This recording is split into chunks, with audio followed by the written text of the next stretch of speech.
निवेदन करता हूं हमारे माननीय मुख्यमंत्री सम्माननीय योगी जी को, माननीय योगी जी से निवेदन करता हूं कि हम सभी को उसके पहले छत्रपति शिवाजी महाराज जी और भारत रत्न डॉक्टर बाबा साहेब आंबेडकर जी के प्रतिमा को पुष्पार्पण करने हेतु मैं माननीय योगी जी से निवेदन करता हूं। और माननीय योगी जी से अभी समय सिर्फ 9 मिनट का बचा है और इसके लिए मैं ज्यादा समय न लेते हुए माननीय योगी जी से निवेदन करता हूं हम सबको संबोधित करें। सर ऐसा किया दोनों तरफ पब्लिक।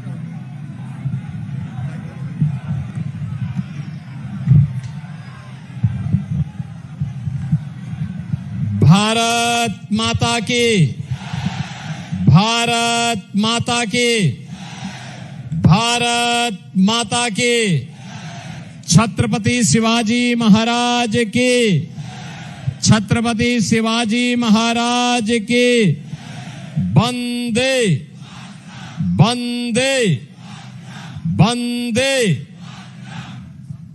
मंच पर उपस्थित भारतीय जनता पार्टी महाराष्ट्र के अध्यक्ष माननीय श्री चंद्रशेखर बावनकुले जी, उत्तर प्रदेश के पूर्व डिप्टी सीएम, राज्यसभा के माननीय सांसद और महाराष्ट्र के प्रभारी प्रोफेसर दिनेश शर्मा जी, अध्यक्ष भारतीय जनता पार्टी मुंबई माननीय श्री आशीष शेलार जी,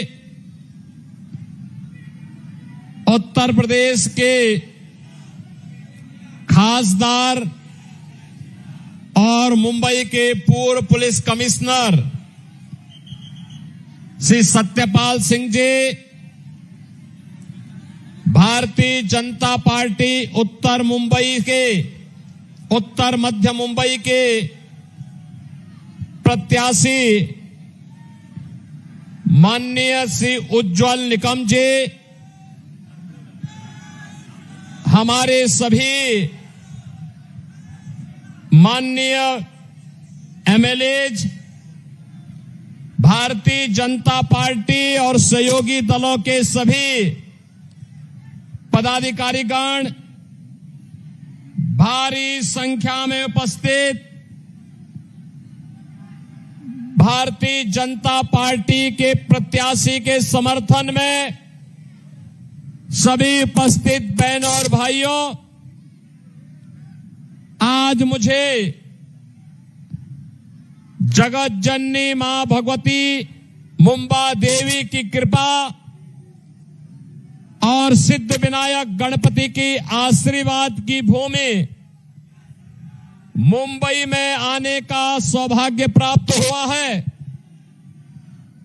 इस पावन धरा को कोटि कोटि नमन करते हुए आप सभी का मैं हृदय से अभिनंदन करता हूं, स्वागत करता हूं। बहनों और भाइयों, आज प्रातः काल से ही मैं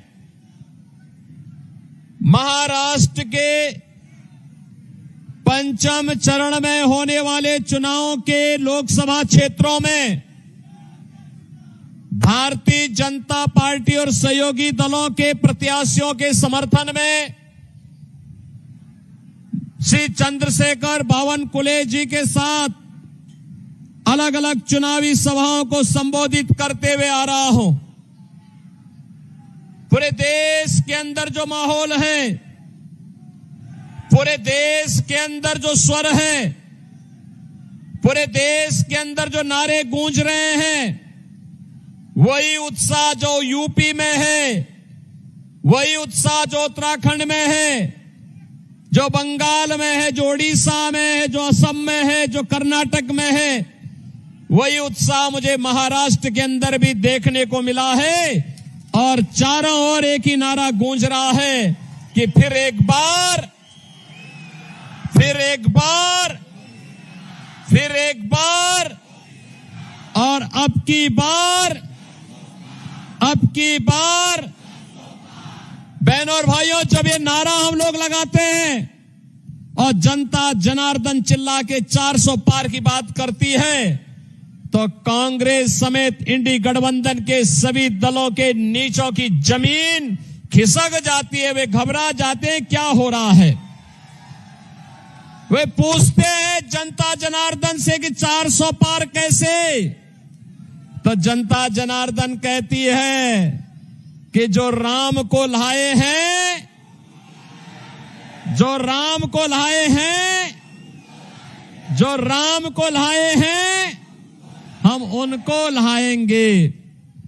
और यूपी में तो नारा गूंजता है।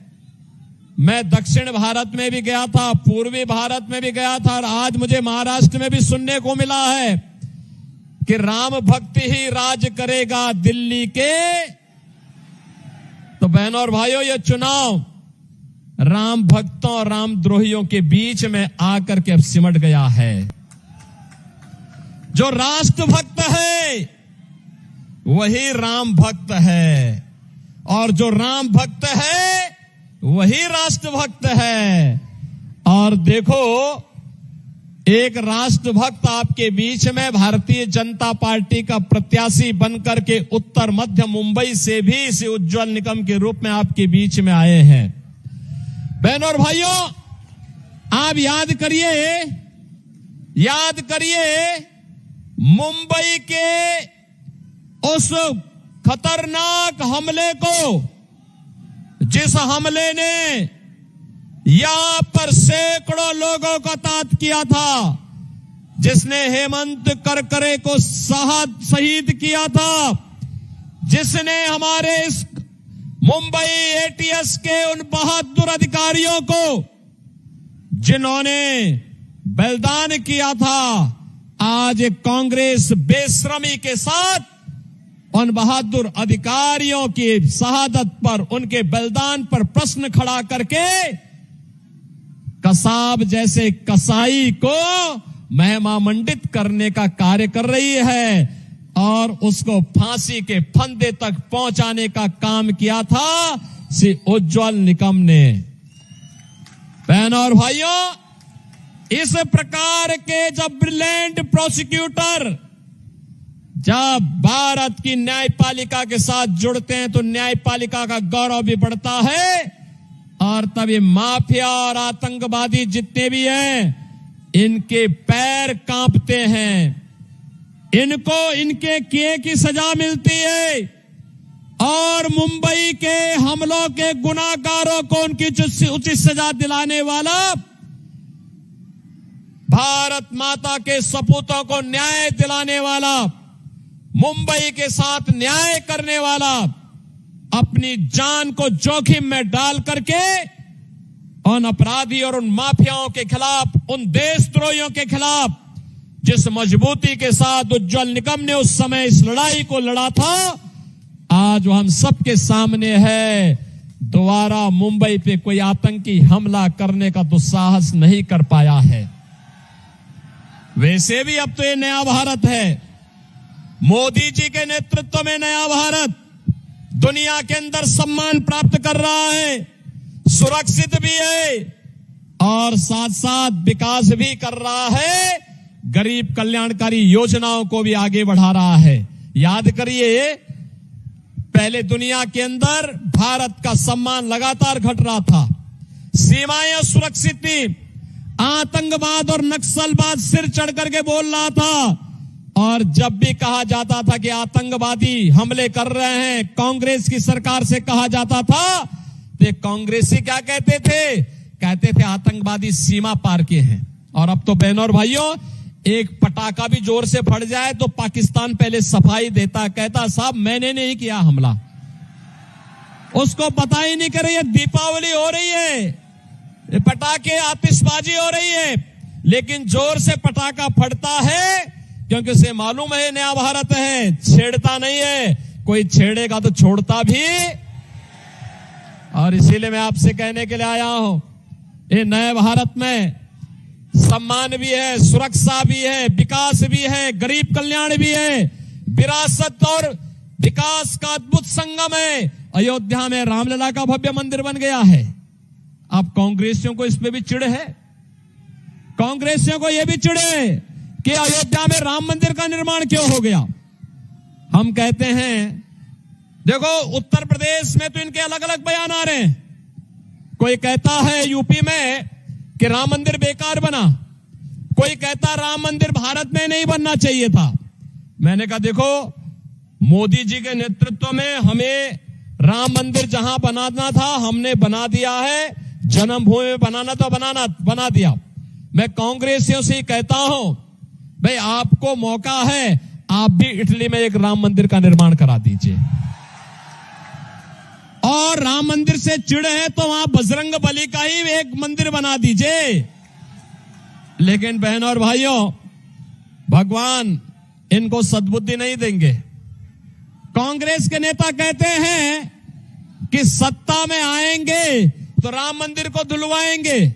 अरे रामलला ने वहां लायक तुम्हें छोड़ा ही नहीं कि तुम सत्ता में आ पाओगे, क्योंकि तुम तो राम के अस्तित्व पर प्रश्न खड़ा करने वाले हो, भारत के अस्तित्व पर प्रश्न खड़ा करने वाले हो, इसलिए तुम्हें मौका नहीं मिलने वाला है।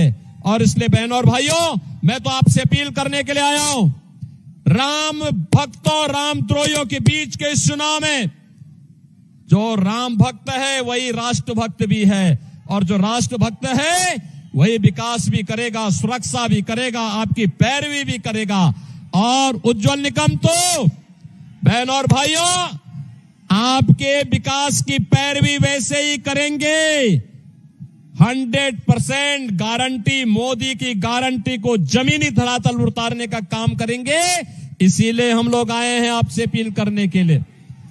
मैं आपसे अपील करूंगा, 20 मई को इलेक्शन है। 20 मई के इस इलेक्शन में भाजपा के प्रत्याशी श्री उज्जवल निकम जी को भारी बहुमत से विजयी बना के भेजेंगे। पीछे तक आवाज आनी चाहिए, हाथ खड़े होते हुए दिखने चाहिए भैया।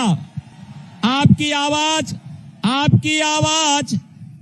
आवाज हो सकता है मंच तक उतनी देर तक तो कुछ देर में आने में लगे, लेकिन आपके हाथ उठेंगे तो मुझे दिखाई देगा। करेंगे। कमल चुनाव चिन्ह पर एक एक वोट मोदी जी को तीसरी बार भारत का प्रधानमंत्री बनाने में योगदान देगा। और मोदी जी को मिलने वाला कमल चुनाव चिन्ह पर एक एक वोट, ये कांग्रेस के अंदर, इंडी गठबंधन के अंदर जो ये औरंगजेब की आत्मा घुस गई है, इसको समाप्त करने में योगदान देगा। भारत को आत्मनिर्भर और विकसित भारत बनाने में योगदान देगा। आप सहमत हैं? विकसित भारत बनना चाहिए, आत्मनिर्भर भारत बनना चाहिए। और अयोध्या में राम मंदिर बन चुका है, काशी में काशी विश्वनाथ धाम बन गया है, और अब तो मथुरा की तरफ हम लोग जा रहे हैं। सहमत है ना? सहमत है ना?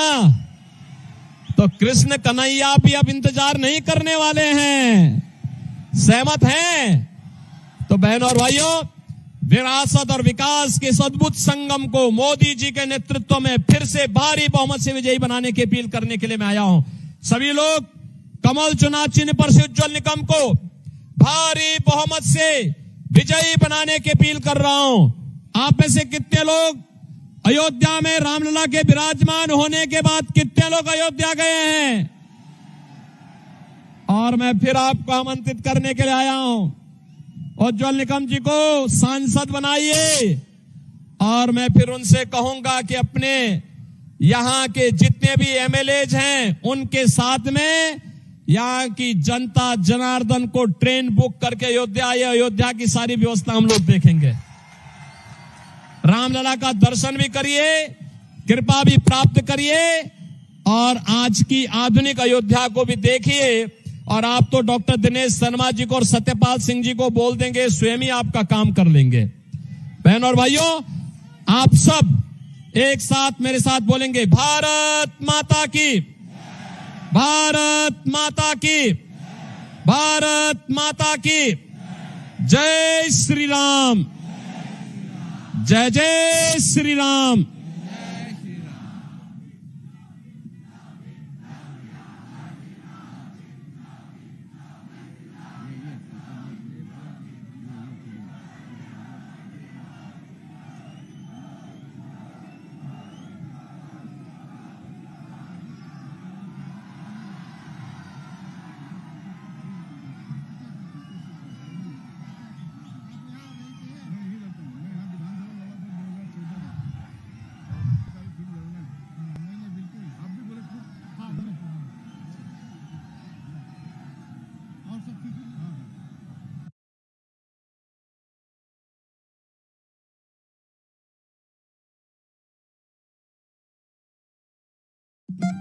सब कहते हैं चावल तो चावल होता है, पर नहीं, जब दावत चुना तो फर्क दिखा। दावत चुनोगे तो फर्क दिखेगा। सीमा की रक्षा करना चाहता था, लेकिन उसको भी आधी अधूरी नौकरी अग्निवीर